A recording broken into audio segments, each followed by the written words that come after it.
성령님 좋은 아침입니다. 이 시간 성령님을 초청합니다. 오늘도 내 안에 오셔서 하나님을 기쁘시게 드릴 것을 소원하게 해주세요.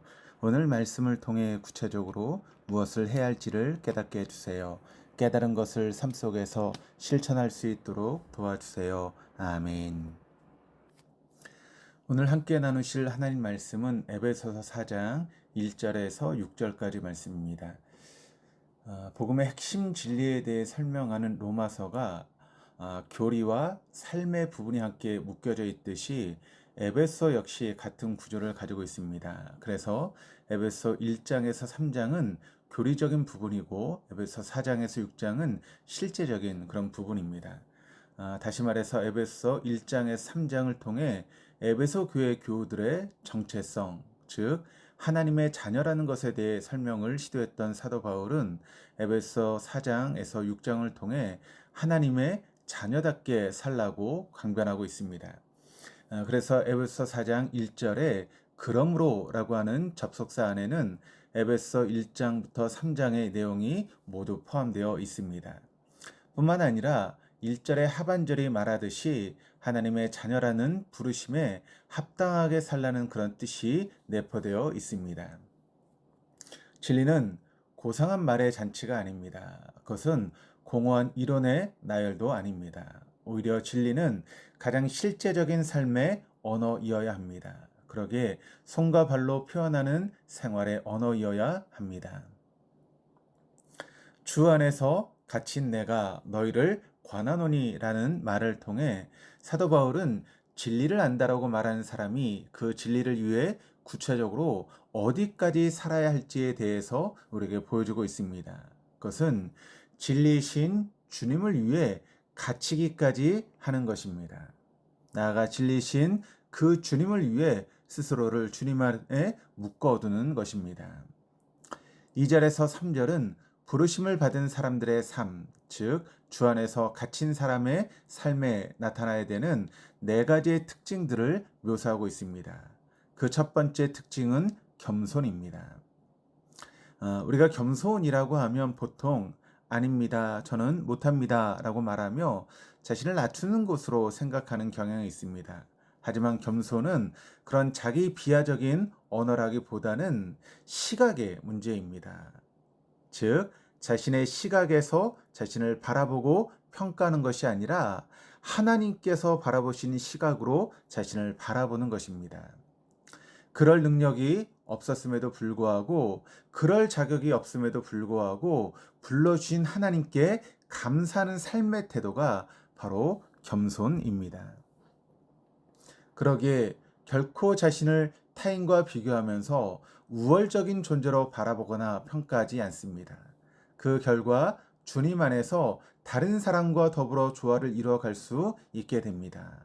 이것이 바로 겸손이 주님 안에서 갇힌 사람에게 가장 먼저 필요한 이유입니다. 둘째, 겸손과 한 짝으로 등장하고 있는 온유입니다. 겸손에 대한 오해가 있듯이 온유에도 보편적인 오해가 있습니다. 그것은 온유하면 그저 부드러운 것, 여린 것을 연상합니다. 하지만 온유는 야생마의 힘은 그대로 소유하고 있으면서도 그 힘을 통제할 수 있는 능력을 소유하게 되는 것을 의미합니다. 다른 말로 표현하자면 길들여진 능력입니다. 사람들은 힘이 없어 세상이 이렇다라고 생각을 합니다. 그래서 이런 힘 저런 힘을 달라라고 강구합니다. 그러나 이것은 큰 착각입니다. 세상이 지금처럼 어그러지고 왜곡된 것은 힘이 없어서 그런 것이 아닙니다. 오히려 힘이 남아 돌아서 그 힘을 다스릴 수 있는 능력이 없어서 이렇게 되어진 것입니다. 그러므로 우리는 더 많은 힘을 달라고 기도하는 것이 아니라 우리에게 주신 이 힘으로 하나님의 능력 아래 철저히 길들여져가는 연습을 해야만 하는 것입니다. 그때 비로소 우리는 하나님의 통제 아래서 더 유익하게 사용되는 온유의 힘을 발견하게 될 것입니다. 세 번째로는 용납하는 것입니다. 용납이라고 하는 것은 누군가를 마음에 품는 것을 의미합니다. 그런데 그 누군가를 우리가 마음속에 품는다라고 하는 것은 생각처럼 쉽지 않습니다.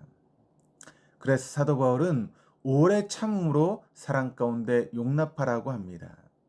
여기서 잠깐 오래 참음과 사랑과의 관계를 보면 따로따로의 개별적인 개념으로 생각이 들 수 있습니다.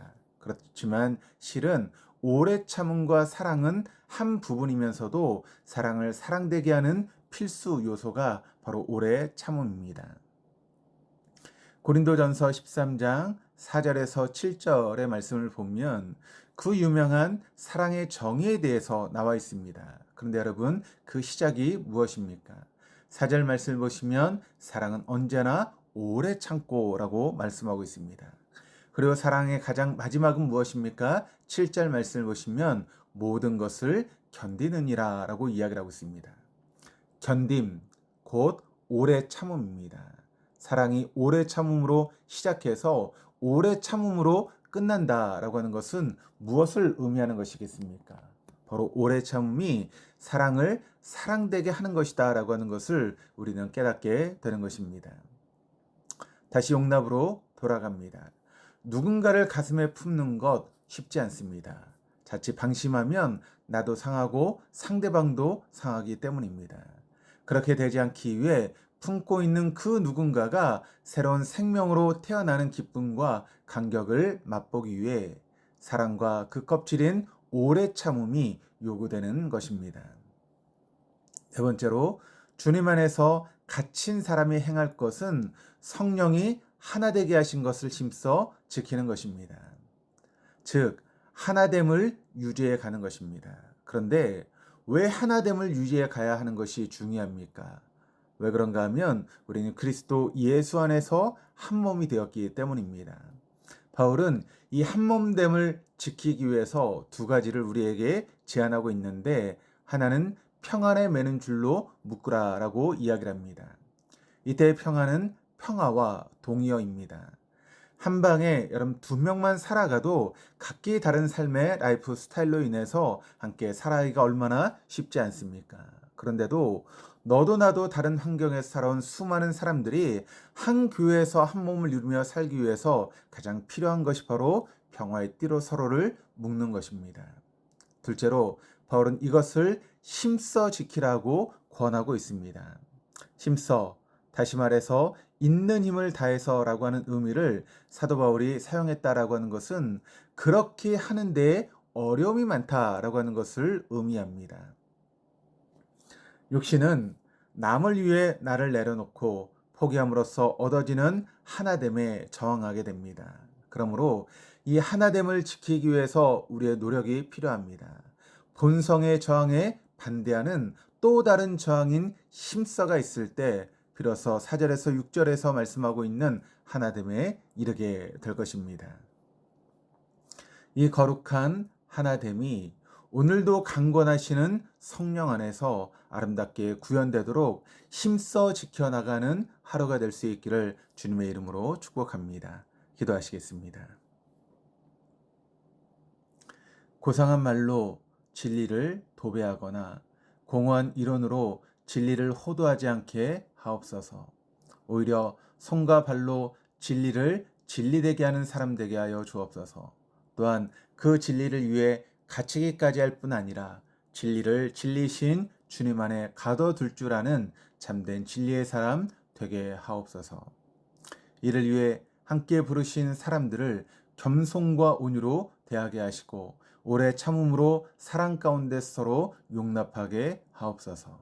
그리하여 성령님께서 하나 되게 하신 것을 힘써 지켜 행하는 한 믿음의 사람, 한 믿음의 공동체 되게 하옵소서. 감사드리며 예수 그리스도 이름으로 기도드립니다. 아멘.